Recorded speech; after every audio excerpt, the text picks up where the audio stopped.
Y'all, it is all water. Our whole story is water. From the very beginning, as the Spirit of God looked out over the deep, brooded over the deep, and it was just a black, chaotic abyss because water left to its own devices will create chaos and wreak havoc. So God reined it in and lit it up and then separated it. And so there was ocean and there was sky and there were clouds and there were lakes and there were rivers and there were waterfalls. And God said it was good. And God did all of this before creating any living creatures, before people, before animals, before plants, even, because God knew that everything in creation would need water, that water would be the life force for everything and everyone in God's good creation. And when that creation turned against God, turned away from God, then water turned against them. That life-giving force dealt a death blow to almost all of creation. It destroyed almost all of it. And even after all of that devastation, we still needed water. There is no life without water.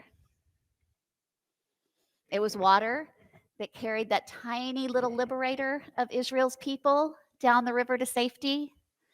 It was water that separated, that allowed Moses to lead his people to freedom. And it was that same water that crashed back down that kept Pharaoh's army from pursuing them. And when God's children are out in the desert and they were thirsty, they were parched, and they were not quiet about it, God brought water from a rock. A rock. Water comes in tears, wept beside the waters of Babylon by God's people who were in exile. And water healed even the muddy, dirty waters of some second-rate river, was able to heal a great general.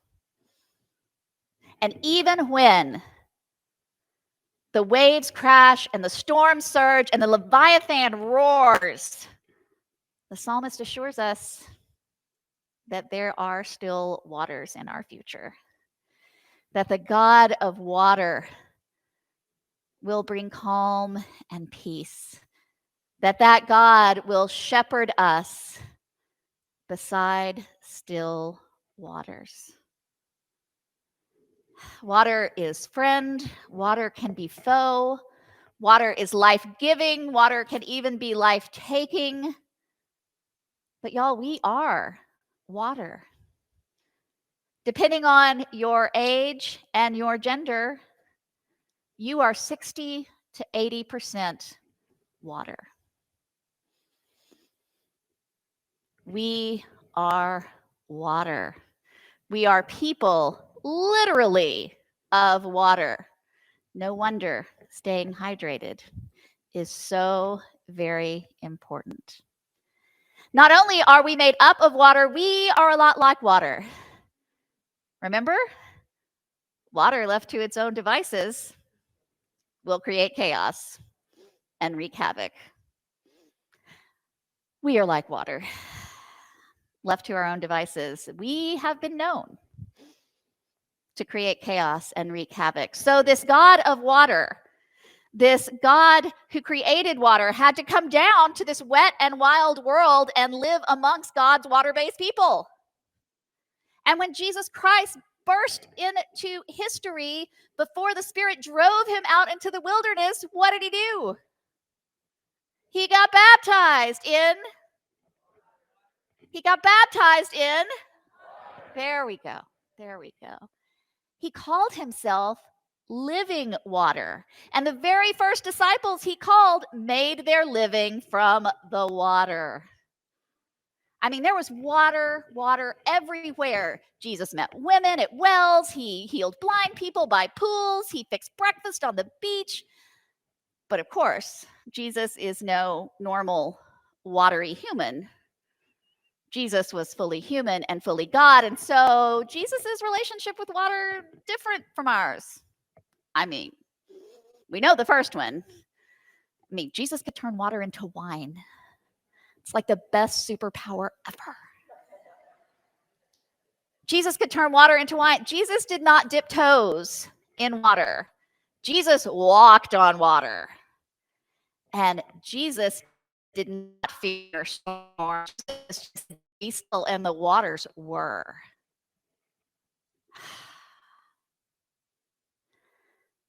Some of the last words Jesus said were, I thirst. We all need water, y'all. We all need water.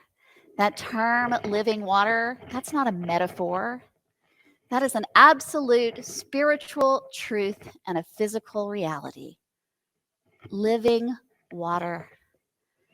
We all need water. And when Jesus beat back death and was resurrected from the grave and came to walk a little bit longer on this earth, the very last thing he said to those disciples before he went up back to heaven was go and baptize with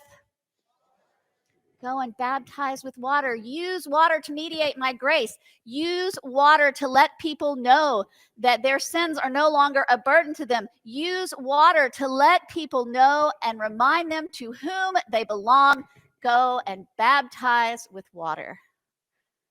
Y'all, we are not only made of water, our whole story is water.